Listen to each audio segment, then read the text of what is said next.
Eric woke one awesome morning and sat at the table, stretching, yawning, as he tucked into his toasty bread.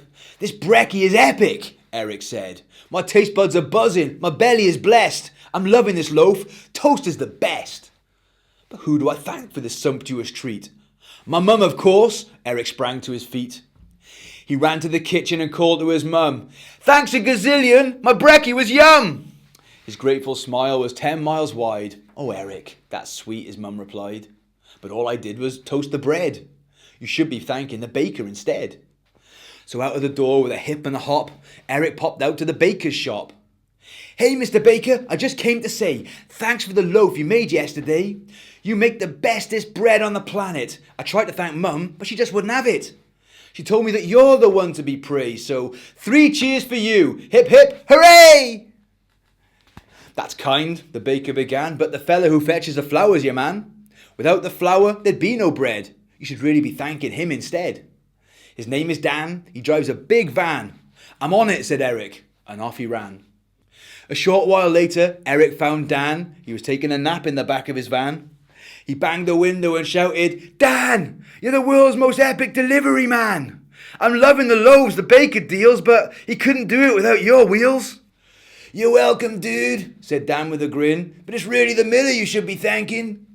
She grinds the grain that makes the flour to bake the bread that you devour."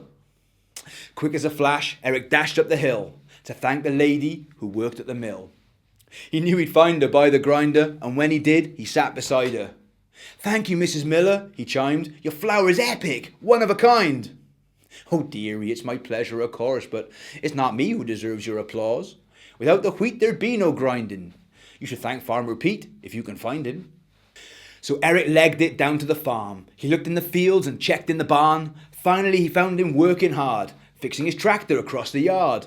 "Sorry to bother you, Farmer Pete, but I wanted to thank you for growing this wheat. Without the wheat, the miller could never grind the greatest flour ever. Then Dan, the fantastic delivery man, would have nothing to drop off in his van. Mr. Baker could make no bread, so Mum would buy something else instead. And the ultimate tragedy would be, there'd be no epic toast for me." Farmer Pete put down his spanner and replied to Eric in the gentlest manner. "I'm grateful for your gratitude, plucky young fella, but I think there's something I need to tell you. Each day the sun rises way up high, giving light and heat from up in the sky. And see those clouds that are plump with rain? Soon they'll burst and water the grain. So as hard as I work to harvest this crop, your journey of thanks has one last stop." Eric looked up and then down at the grain. "But who do I thank for the sunshine and rain?"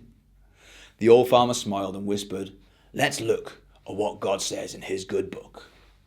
And pulling a Bible from his dungarees, he thumbed a few pages, then started to read. "Love the Lord, serve him heart and soul, for he sends the rain that makes grain grow." The little lad beamed as the farmer read it. "I get it," yelled Eric. "Let's give God the credit."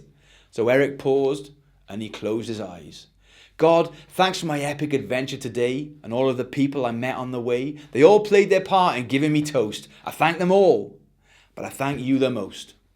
Amen."